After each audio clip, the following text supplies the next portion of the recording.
안녕하세요. 저는 하루하루 열심히 살아가고 있는 50대 여성입니다. 저의 머리 아픈 사정을 적어봄으로써 혹시나 현명한 조언을 받아볼 수 있지 않을까 욕심을 내봅니다. 거두절미하고 먼저 밝히는 것은 제가 결혼을 2번 했다는 사실입니다. 기구하게도 사별을 겪었습니다. 저는 20대 중반에 같은 공장에서 만난 사람과 초혼을 했었고요. 저와 동갑이었고 집안도 전부 동양이라 그런지 마음이 아주 잘 맞았습니다. 워낙 언변이 좋았던 그 사람은 고된 근무 일정에도 지치는 법 없이 저를 즐겁게 해주었고 덕분에 웃을 일이 많았어요. 그런데 박한 팔자인 저를 만난 것이 그 사람에겐 잘못된 일이었나 봅니다. 결혼하고 반년도 안 되어서 큰일이 닥쳐왔어요. 좋은 남편이었을 뿐만 아니라 효자이기도 했던 그 사람은 부모, 형제, 조카들과 가족 나들이를 떠났다가 영영 돌아오지 못했습니다. 세월이 흐른 지금에서도 결코 무뎌지지 않는 대형 사고가 있었습니다. 저는 그 사고가 나자마자 즉사한 것이었기를 간절히 기도하며 살았어요. 멀쩡히 살아있는데 빠져나오지 못하고 전복된 차 안에서 다 죽었다고 생각하면 미칠 것만 같았죠. 어렸던 나이에 제가 감당할 수 있는 비극이 아니었고 그 후로 그 집안 사람들과는 아예 연을 끊었습니다. 서로가 보지 않고 사는 것이 낫기 때문입니다. 작은 지역 안에서 혹시라도 만나게 될까봐 겁이 나서 이듬해에 이사까지 했습니다. 누군가 그 일을 저에게 꺼낸다고 생각만 해도 숙연해졌기 때문에 연고가 있는 곳에서 계속 산다는 건 도저히 엄두가 안 났죠. 어떻게든 살아가다 보니 제 마음의 상처를 어루만져주는 상대가 나타났습니다. 그뿐만 아니라 저의 어려운 집안 사정까지 모두 끌어안아주는 사람이었어요. 혼자 조용히 늙어 죽을 생각만 하고 살았었는데 그런 제 결심을 바꿔놓을 만큼 다정하고 멋진 남자였어요. 제 나이 딱 40이 되던 해에 재혼을 하게 되었습니다. 남편에게는 딸이 3명 있었어요. 배 아파 낳아본 자식 1명도 없는 처지인데 무려 3명이라니. 처음에는 걱정이 앞섰으나 시간이 지날수록 그래도 아들보다 딸이 낫겠다는 생각이 들었습니다. 그래서 결혼까지 하게 되었던 거고요. 그게 얼마나 아니란 생각이었는가를 지금에서야 처절히 깨달으며 이런 글을 쓰고 있다는 게 정말 인생은 아이러니한 것 같습니다. 재혼 당시 첫째가 고2였고 둘째와 셋째가 각각 중3, 중2였어요. 저는 몰랐던 거예요. 극심한 학업 스트레스와 사춘기를 맞이한 이 나이대의 아이들이 얼마나 예민한 감수성을 가지고 있는지요. 아이들 친모는 췌장암으로 명을 달리한 바 있습니다. 발견하고 4개월이 채 되지 않아 세상을 떴다고 해요. 저희 남편은 방황하는 마음을 기댈 곳이 없어서 열심히 일만 하면서 슬픔을 이겨내려고 했다는데요. 그러다 보니 오히려 아이들과 정서적인 유대가 약해졌던 모양입니다. 저와 재혼하면서 아이들에게 친근한 엄마가 되어달라고 착하게 잘해주지 않아도 되니까 사이가 가까웠으면 좋겠다고 남편이 그렇게 강조했던 이유가 있었던 거죠. 남편 역시 다시 장가드는 건 생각도 안 하고 살았는데 시간이 흐르고 저를 만나면서 마음을 돌렸다고요. 차분하고 조용조용한 성격의 저를 보면서 안정감을 느꼈다고 하더라고요. 반대로 저는 책임감 강하고 다부진 남편이 마음에 끌렸었죠. 심사숙고한 끝에 성사된 재혼이었으니 저와 남편의 사이는 아무런 문제가 없었습니다. 늘 고민되는 것이라면 애들이었어요. 새 딸아이들의 입장에서 보면 저는 아빠의 여자친구랍시고 자꾸 기웃거리던 아줌마가 어느 날부터 자기들 엄마가 되었다고 통보한 셈이었으니 어렵고 싫은 존재일 게 분명했습니다. 그래서 제가 초반에 애들에게 선수치면서 당부한 게 있었죠. 나를 굳이 엄마라고 부르지 않아도 돼. 너희들한테 강조하지 않을게. 나중에 내가 엄마라고 생각이 되면 그때 편하게 엄마라 불러주면 좋겠어. 제가 그렇게 말하니까 애들도 놀라는 눈치였어요. 저는 그 집에서 저의 역할을 다하기 위해 열심히 노력했습니다. 부지런하게 남편의 내조를 하고 애들한테 늘 따뜻하고 맛있는 밥만 차려주었어요. 저에게 비록 애들이 복잡한 고충을 털어놓지 않더라도 적당한 유대감을 쌓아가고 있었습니다. 그렇게 새로운 가정이 만들어지고 무난하게 시간이 흘러가고 있었죠. 남편과 결혼하고 나서 처음 맞는 어버이날에 기대도 안 했건만 애들이 뜻을 모아 카네이션 브로치 세트를 사왔는데요. 그 작은 소품 하나를 가지고 저는 눈물이 터져서 안방 화장실에 혼자 들어가서 한참을 울었네요. 당연하게도 살면서 카네이션을 받아보는 게 처음이었고 인생의 2막을 잘 시작했다는 안도감이 그제야 밀려와서 감동의 눈물을 흘렸죠. 물론 매사 평탄하고 좋았던 건 아닙니다. 첫째의 방을 청소해주다가 책상 구석에 펼쳐져 있는 노트를 봤는데 낙서가 여러 군데 돼 있었어요. 그런가 보다 하면서 노트를 덮으려다가 무심코 귀퉁이에 적힌 글자를 보고 말았습니다. 그걸 보고 저는 그 자리에서 얼어붙었습니다. 재수없는 아줌마, 내가 봐주니까 요즘 자꾸 기어오르네. 엄마인 척 할 때마다 한 대 갈기고 싶다.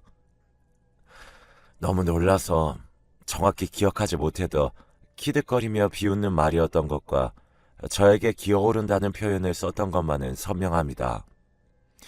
괜히 봤다 싶어 후회가 들었어요. 그 낙서를 보고 나서는 한동안 첫째를 태연하게 대하지 못하겠더라고요. 그래도 마음을 다잡으려 했었습니다. 첫째가 수능이 얼마 남지 않아 극도로 예민한 시기이기도 했고 어린 동생들보다 상대적으로 친모에 대한 애틋함이나 그 죽음으로 인한 충격이 컸을 거라는 짐작이 되었어요. 제가 첫째 속내를 모른 척 아무것도 보지 못한 척 지내는 게 능사였죠.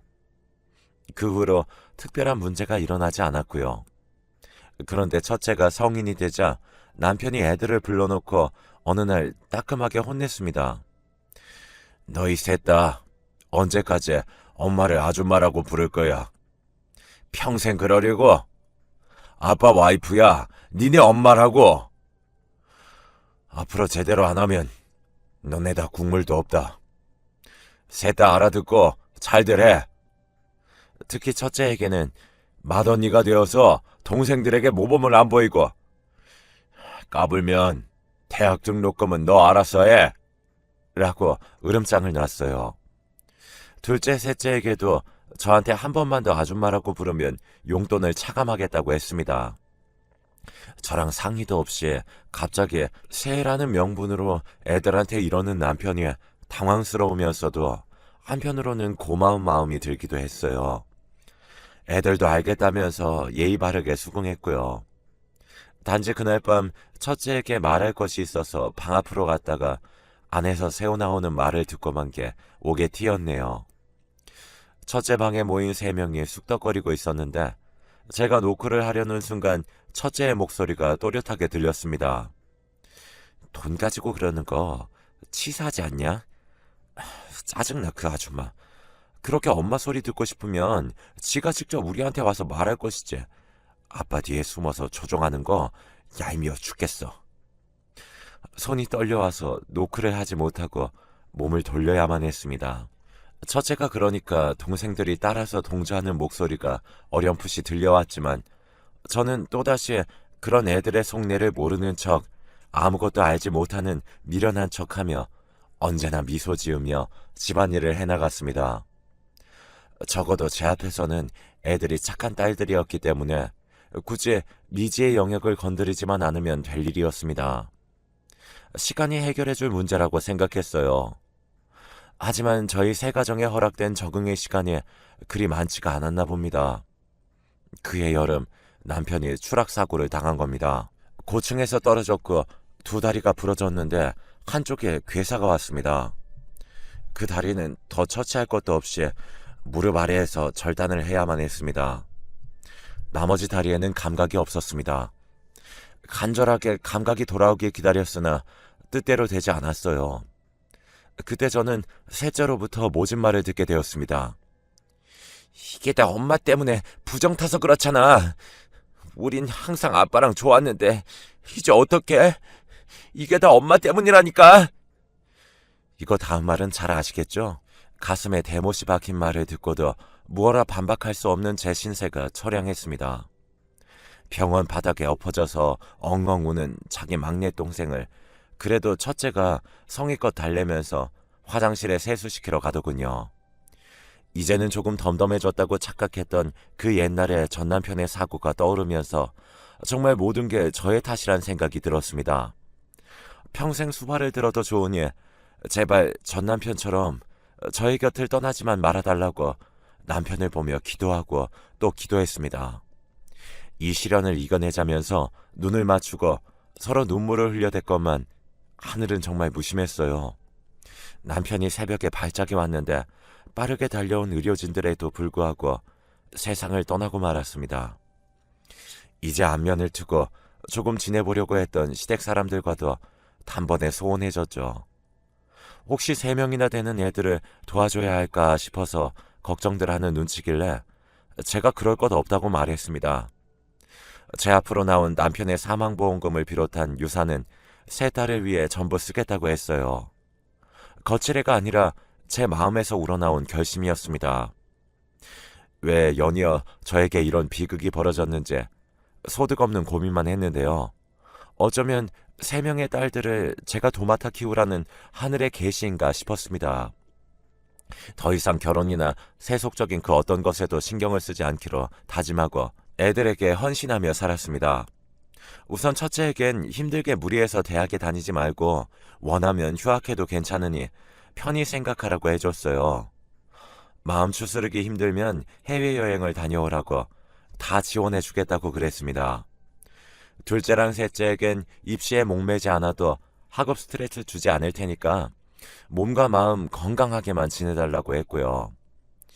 저에겐 남편이 따로 남겨준 재산이 있었습니다. 벌써 결혼 2주년을 맞이하게 된 것이 행복하다고 첫째가 원하는 대학에 입학해서 다니고 있는 데다가 둘째, 셋째도 고등학교를 너무 잘 다니고 있으니 바랄 게 없다면서 저에게 넘겨준 재산이었어요. 제가 깜짝 놀라서 굳이 받아야 할 이유가 없다고 거절하려고 했지만 남편이 집안의 곳간 관리는 원래 안주인이 하는 거라면서 저에게 다 주었었죠. 저만 알고 있는 남편의 숨겨진 유산이었기에 밝히지 않고 집에 갑자기 큰일이 닥치거나 해서 목돈이 필요할 때 쓸 작정이었습니다. 부디 나쁜 일이 아니라 결혼 같은 경사에 내어줄 수 있기만을 바랐어요. 그 후로 지내면서 수도 없는 우여곡절 그리고 저의 가슴앓이가 있었습니다. 자식 키우는 게 왜 이리 더 힘이 드나요? 뭐 하나 뜻대로 되는 게 없으니 답답할 때가 많았네요. 친자식이 아니라서 그런가 제가 애들 친엄마가 아니라서 이렇게 어려운 것인가 싶어서 무거운 고뇌를 해왔습니다. 살다 보면 사라지는 게 또 인생이더라고요. 어느덧 세월이 흘러 첫째에게 결혼할 상대가 생기게 되었습니다. 몇 번 대상을 바꿔가면서 연애를 한다 싶더니 기어코 결혼을 하겠다는 얘기를 저한테 하더라고요. 사실상 통보에 가까운 얘기였어요. 저는 너무나 갑작스럽긴 했지만 상대방 나이가 첫째보다 훨씬 연상이라는 것이 우선 염려가 됐어요. 6살이나 위라니까 조금 걱정스러웠네요. 둘이서 대화는 잘 통하니? 엄마는 아빠보다 12살이나 어린데 결혼하셨던 거잖아요. 제 경우보다 2배나 더 차이 나셨으면서 띠동갑도 아니고 6살이면 거의 친구죠. 첫째의 말에 민망해지더라고요. 저는 재혼이었으므로 경우가 다르다고 한마디 하려다가 관뒀습니다. 이미 결혼하려고 작정한 게 뻔한데 제가 무슨 첨언을 하겠나 싶어서 그냥 알겠다고만 해주었어요. 각종 공과금을 비롯한 생활비는 제가 버는 것에서 거의 쓰고 있었으므로 남편이 남긴 돈은 그때까지 크게 건드린 바가 없었습니다. 제가 따로 간직하고 있는 유산은 말할 것도 없었고요. 저는 남편이 떠난 뒤로 대형마트에서 계속 일을 해왔어요.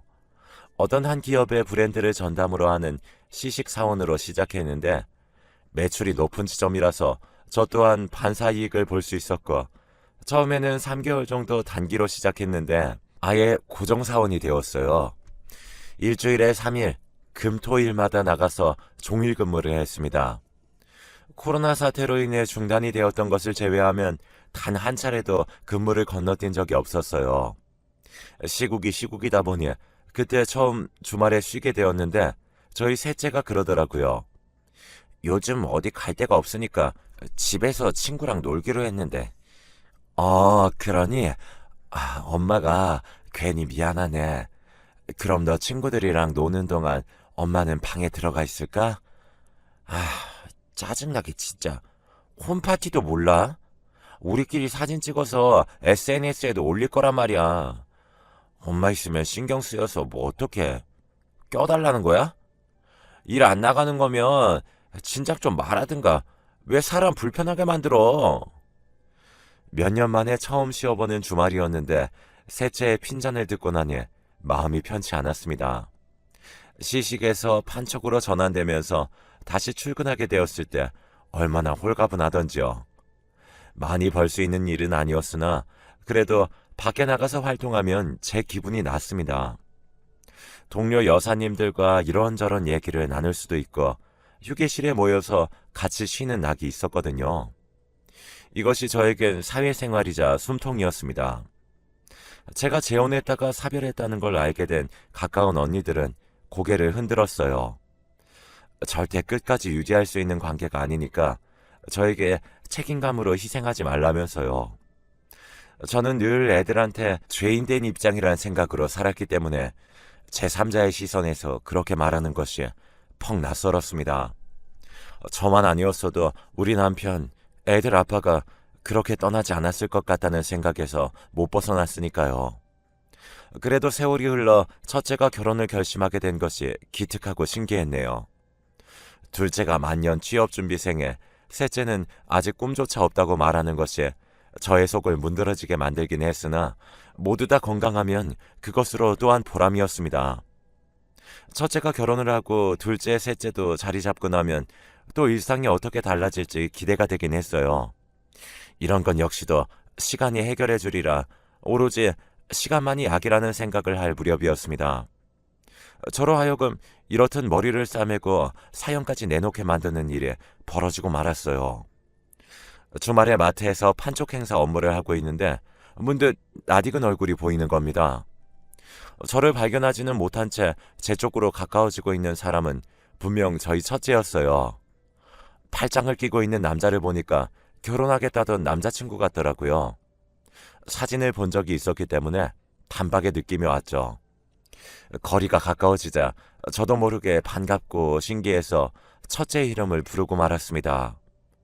자기를 부르는 소리가 들리니까 첫째가 무심코 저를 돌아봤다가 하는 입모양으로 당황한 표정이 되는 것이었어요. 하지만 이내 태연한 얼굴로 남자친구랑 카트를 끌고 가 제 앞으로 오길래 저도 안심하면서 웃어주었습니다. 둘이서 끌고 있는 카트를 슬쩍 보니까 과자가 많이 있더라고요. 여긴 어쩐 일이야? 같이 장 보러 나온 거니? 예. 그거 감자칩. 내가 이미 집에 똑같은 거 몇 봉다리 사놨는데 베란다에 있는 거 못 봤구나. 네. 그럼 저희는 이만 가볼게요. 수고하세요. 첫째가 어색하게 미소를 지으면서 방향을 틀었습니다. 그러자 남자친구도 저를 향해 꾸벅 인사를 하고는 같이 따라갔고요. 바로 가버리는 것에 저는 제가 괜한 소리를 했네 싶어서 후회가 좀 됐어요. 멀어지는 두 사람의 뒷모습을 보면서 갑자기 아쉬운 마음에 제가 판매하고 있는 상품을 얼른 챙겼습니다. 증정용으로 쓰라고 나온 수량이었기에 바코드에 스티커를 붙여서 계산이 필요 없게 상품으로 주려고 했죠. 남자친구의 덩치를 보니까 왠지 이런 걸 잘 먹을 것 같아서 좋아할 것 같다는 생각이 들었고요. 두 사람을 거의 따라잡아서 이제 막 부르려던 참이었습니다. 근데 저분 아는 사람이야? 우리 집 일 봐주신 분이야. 꼭 붙어 다니는 것이 정말 정겨워 보인다고 느낀 찰나 제 귀에 들려온 대화에 저는 멈칫하고 말았습니다. 남자친구의 질문은 저를 두고 한 것이 분명했습니다. 그런데 거기다 대고 첫째가 그렇게 대답한 거예요. 그럼 가정부 일도 하시고 마트 일도 하시는 거야? 와, 열심히 사신다. 우리 집 이모님이 원래 그래. 되게 일만 해. 타고나기를 그렇게 태어났나 봐.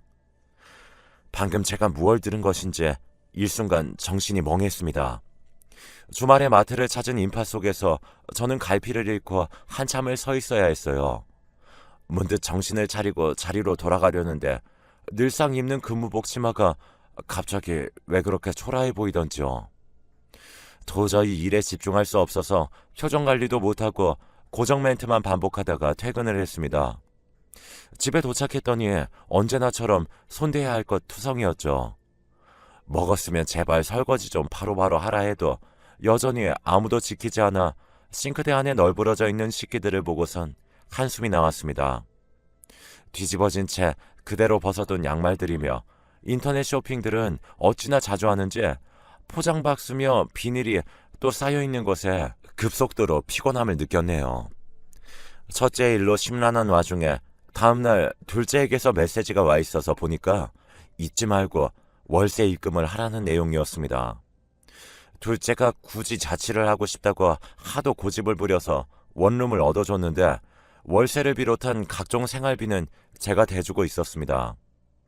알겠다고 답장을 보내는 게 평소 같았으면 아무렇지 않았을 텐데 그날은 기분이 우울하더라고요. 셋째가 저에게 짜증을 내는 것에도 마찬가지였죠. 엄마, 나 용돈 다 썼다고 문자 넣어놨는데 자동이체 좀 해두라고 대체 몇 번 말하냐고. 그거 내가 네 말 듣고 저번에 자동이체 해놨는데 거기 계좌에 마침 돈이 없었나 보다. 엄마가 돈 넣어줄게. 다음 달에는 제대로 넣어도 한 번에 제대로 하는 게 없어. 그런 말들도 이제는 서럽고 벅차게 느껴졌습니다. 그리고 얼마 뒤에 첫째가 방에서 남자친구와 밤늦게까지 큰 소리로 통화하는 걸 슬쩍 듣게 되었는데 저를 아줌마라고 지칭하더군요. 그때 제가 붙들고 있던 이성의 끈, 그 한계를 맞닥뜨리게 되었습니다. 새 옷을 사본 지가 언제인지 까마득할 만큼 저는 검소하다 못해 남루하게 살았건만 새 딸들은 차고 넘칠 만큼 계절마다 옷이며 가방을 사댔어요. 첫째가 수집하던 립스틱들이 궁금해서 검색해보니 한 개에 5만 원 돈이나 하더군요. 저는 마트 안에 입점해 있는 화장품 브랜드에서 한 개 5천 원 주고 산 걸로 사시사철을 놨습니다. 스킨 로션도 끝까지 탈탈 털어 아껴 쓰는 게 생활화되어 있고요. 아끼고 아껴서 새 아이들을 키우느라고 종일 서 있는 고된 일을 하면서 생활에 이바지하였는데 도대체 저에게 돌아온 것이 뭐 하나라도 있는지 궁금해졌어요. 남편이 떠난 후로 어버이날 카네이션은 더 이상 받아본 적이 없었고 제 생일에도 애들은 축하 메시지나 하나씩 보낸 게 다였습니다. 저는 견딜 수 없어서 애들을 불러다가 말했습니다. 앞으로는 이렇게 못 살겠다고요.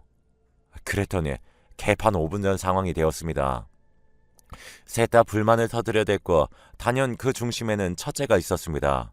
제가 훈육을 안 해본 것은 아니었기에 첫째 때문에 쓸데없는 분위기만 조성이 되지만 않았어도 둘째나 셋째가 이렇게 덩달아 삐뚤어지진 않았을 것 같네요. 첫째가 저보고 역시 계모는 어쩔 수 없다고 하길래 저도 속에 있던 말로 받아쳐줬습니다. 너는 그런 남자친구 집에다가 계모도 없는 고아라고 너를 소개했니? 남자친구한테 나를 식모라고 그러던데 상견례 때는 어쩔 생각이었어? 아니, 그거는 내가 농담한 거고. 농담? 너는 농담으로 그런 말을 한다는 거야? 그냥 오빠한테 장난식으로 말한 거 가지고 몰래 듣고 와서 이러는 거 너무 웃긴 거 아니에요? 엄마야말로 나 꼬투리 잡으려고 벼르고 있었던 거 아니에요? 그냥 솔직하게 말하세요. 내가 뭘 하든 마음에 안 든다고. 우리한테 들어가는 돈 아까워 죽겠다고. 첫째가 악쓰는 걸 듣고 있자니 머리가 지끈거렸습니다. 지난날 저의 그 모든 노력들이 전부 허사로 돌아갔다는 생각만이 머릿속에 맴돌더군요. 슬픔과 허무에 쓰러지고만 싶은 것이 본심이었으나 독하게 정신을 다잡았습니다. 그리고 다들 이 집에서 나가라고 했습니다. 당장 챙길 수 있는 짐부터 싸서 나가버리라고 말이죠. 셋째가 당황해서 어쩔 줄 모르고 눈치만 살펴댔는데 첫째는 저를 죽일 듯 노려보더니 행동 개시에 나서더라고요. 뭐해? 빨리 짐 챙겨. 혼자 편하게 사시겠다잖아. 우리 보고 꺼져달라는데 여기서 어떻게 살아? 일부러 요란스럽게도 짐을 싸더군요. 둘째네 자취방으로 다들 가는 거냐고 물어보니까 그건 알아서 뭐하냐면서 저한테 따지길래 저도 더 묻지 않았습니다. 애들은 정말 집을 나가버렸고 저는 처음으로 저 혼자 온전히 집에 남아 있었습니다. 첫째도 그렇고 애들이 다 방심했던 겁니다. 제가 홧김에 그런 것이 절대 아니었거든요. 자기들이 강하게 나오면 분명히 마음 약한 제가 먼저 숙일 거라고 애들은 확신한 모양이었지만요. 나도 이제 식모지 그만하련다. 내 집, 내 돈 하나도 엄마라고 여겨주지도 않는 애먼 남들한테 내어줄 생각은 추워도 없으니까 알아서들 잘 살아라. 세 명한테 똑같이 제 의사를 전달해 주었습니다. 남편 사망보험금으로 사용한 금액은 다 계산해서 정리할 것이고 남은 금액을 3등분해서 각자에게 나누어 주겠다고 했어요. 전문가한테 맡길 테니 시일이 걸릴 거라고도 했죠. 저한테 따로 재산이 있는데 첫째가 결혼하는 김에 셋한테 나누어 주려고 했지만 그냥 혼자 쓰겠다고 그 돈이면 평생 일 안 하고 나 혼자 편하게 살 수 있는데 그렇게 만들어줘서 고맙다는 말까지 남겼네요. 집 비밀번호는 애진작 바꿨습니다. 이삿짐 센터 불러서 집에 있는 3명의 물건 다 뺄 테니까 받을 주소 남겨달라고 말했고요. 그랬더니 그제서야 상황 파악하고 저한테 잘못했다고 비는데 제 마음을 돌리기엔 어림도 없었습니다. 마음고생, 몸고생 다 해가면서 뒷바라지 해줬더니 아무 소용 없었다는 것이 서글프네요. 어젯밤엔 자존심이 강한 첫째가 우는 소리로 반성의 전화를 했는데 솔직히 마음이 불편합니다. 첫째는 결혼도 해야 하고 둘째, 셋째는 자립심이라고는 전혀 없는데 한순간에 최악의 상황으로 내몰린 것이지요. 미처 쓰지 못한 얘기들이 많은데 첫째를 주동자로 새 아이들한테 당한 멸시와 모욕으로 상처가 깊습니다. 한순간에 모든 걸 잃게 된 3명의 딸들을 이대로 싹 짓밟아버리는 게